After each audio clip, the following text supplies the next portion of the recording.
I'm back, everyone. Hi, this is part 2 of my Insider series. I've done Inside the Trump Marriage and now I'm doing Inside the White House. So what do I mean by that?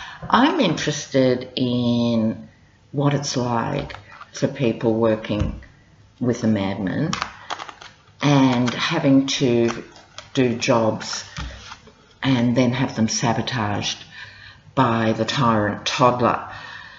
And that can't be easy. And even though I don't know like many of these people, I feel sorry for them in terms of what the workplace must be like.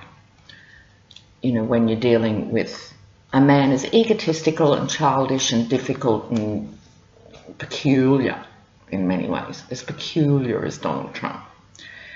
So would he not be the boss from hell?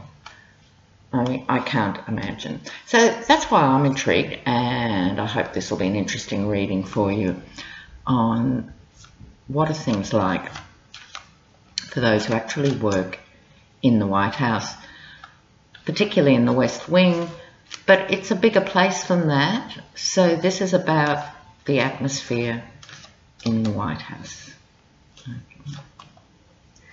What's happening in the White House? Inside the White House. All right, let's see.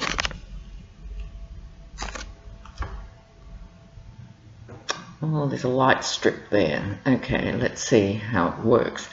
Now, for this, I will be doing a Celtic Cross reading.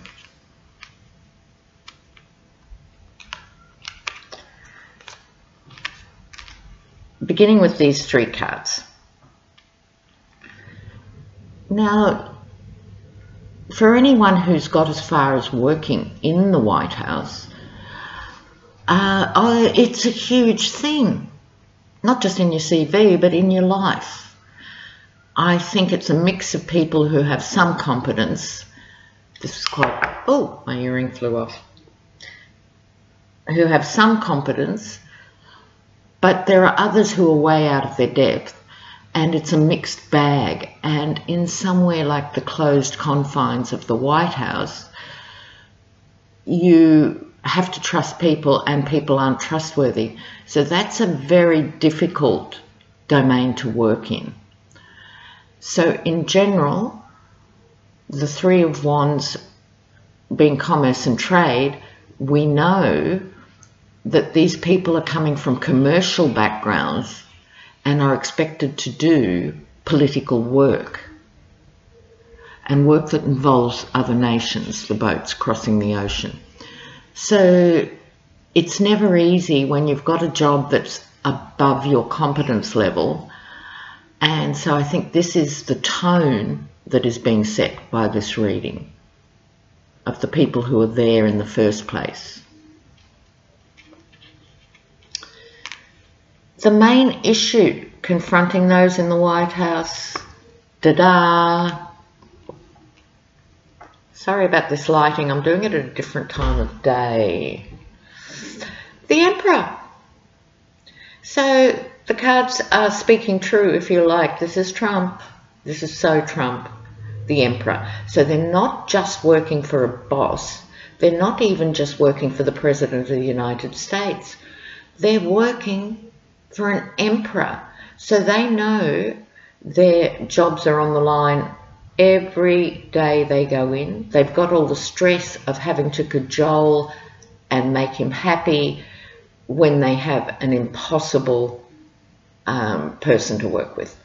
So I find it interesting that he's come up in the absolute position of what underlines their working conditions, what is the core thing they have to deal with. On top of that, they have the Empress. Sometimes Ivanka, but I don't know that she's such a particular player in the White House anymore. I suspect this is one of the other women in the White House, and it could be one of the trilogy of the women who lie for Trump. I think Kellyanne Conway's power is waning. I don't think people are afraid of Sarah Huckabee Sanders or intimidated by her. I think it might be representing the famous Hope Hicks. I think there's a bit of jealousy about her role and her closeness with the Emperor, and I think that causes tension. I'm going to call it and say that this card represents Hope Hicks. The root of the reading. Oh, look, tarot is amusing. The Moon. Dogs barking at the moon. Complete lunacy. Absolutely mad environment. An untrustworthy environment. So the moon has other positive aspects, of course. If I was doing just a personal reading for someone about their intuition and their deep hidden fears, but in the context of a collective reading like this, think about what deep hidden fears may be, and I think they are all harbouring deep hidden fears about their own performance, which is somewhat natural, but also about the performance of the Emperor. They don't know when they wake up each morning what he has said and done, and this creates a true madness in the workplace. So there's also yelping dogs that I would construe to mean, in the context of this reading, trying to get his attention, but they are howling at the moon because he is so spectacularly unable to deal with things in a conscious way. Like we saw in his reading with Melania, he's driven by the unconscious more, and so that makes him not only dangerous as a world leader, but the total nightmare of a boss, because you can't appeal to him rationally and you can't rely on him to stay with the program for more than about a minute and a half. So that makes their jobs virtually impossible. The recent past. Off they go to work, and they try and do their best. They try and speak for the president, they try and do his bidding, they try and do what they're paid to do, but good God, it's an impossible task. But they're trying. So this is recent past, trying to bring calm to the situation, trying to function. Fair enough. Overarching this reading, female card again, Queen of Swords. Queen of Swords. In the context of this reading, who is the Queen of Swords? It's certainly not Melania. It could be, I'm beginning to think, it could be a female figure in the administration who isn't Hope Hicks, but is somewhat mysterious to us. Some woman, this might be Ivanka. I'm wondering, because she has still enormous sway over his emotions, but I'm not entirely convinced. And given that it's in such a major position, I'll return to that. Queen of Swords. Coming up soon. Clubbing, and it's not night clubbing. The Ace of Wands, again, Trump and willpower. Trump handling his power as a blunt instrument.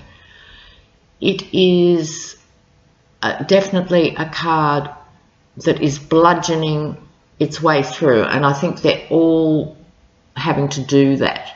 They're having to bludgeon through in their own space, whatever portfolio or department or whatever it is they're trying to work in.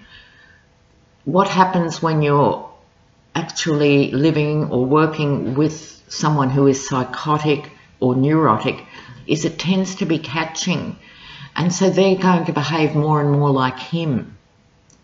So this is part of the tone of the White House, but it's also how they're individually acting.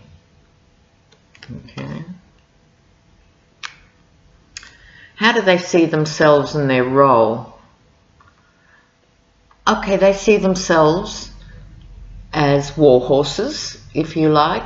They're on the front line. They have put their hands up for these jobs for money. It's always a money card. But they're also mercenaries for hire. These are people who are not ideologically driven.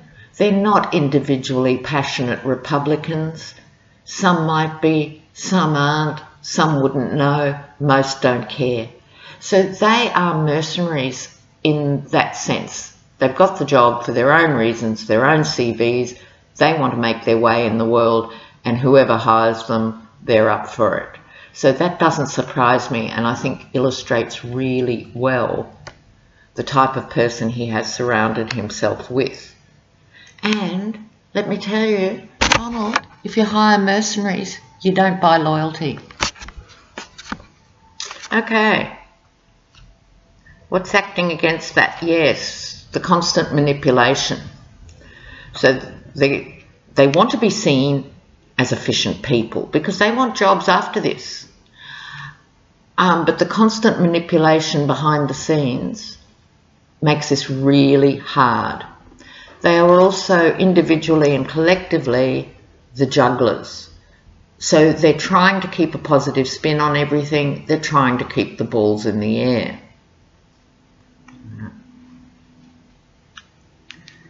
The environment or the core atmosphere.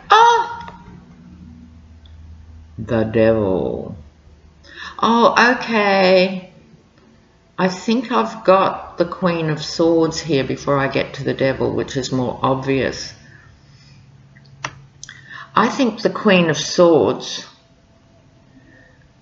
is not actually a literal person, not an older woman. I was trying to file through the names and think who it was. This is the Swords of Justice. She is the bearer of justice. Justice being depicted as the blindfolded woman, the Statue of Liberty and so forth. This is the Mueller investigation in terms of the Queen of Swords. That makes total sense. Now I get it. Now I can move on. Thank you. So, what is the atmosphere like in the environment working in the White House? Well, not surprisingly, it's the devil. And I needn't say anything more about that. It is hell. They are working in hell. Their lives are hell. Okay? So every day it's like building a sandcastle and the toddler tyrant comes along and kicks it down. They're in absolute purgatory. Coming up shortly, the world is watching. Guys, your careers are being watched by the world. You've got to be very careful if you ever want to work again outside of being a Fox News commentator. The world is watching.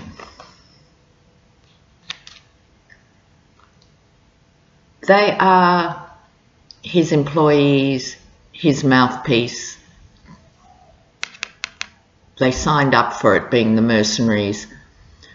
That's what they said they would do. They have a certain command of certain domains. The Falcon represents some mastery, but whether they're up to it is another ballgame altogether. Further out, or a further outcome. God, this is a nightmare today, this webcam. People working together in the interests of accumulating money and power. And although this is often seen as a cooperative card in one sense, it also has the meaning of you scratch my back, I'll scratch yours. Now, that reciprocal sort of idea, I'll help you, you help me, will work if you're not working in hell. So they're still hoping that if they do, I'm sorry about this. They're hoping that if they do their mercenary jobs well, they will get rewarded either by friendly media coverage or by not upsetting the tyrant, their rewards that they're looking for will not be met. And it can't be met because they're working for the Emperor and they're working in Hades. Okay, I'm going to leave it there, guys. Thanks for joining me. Don't forget your thumbs up. Bye now.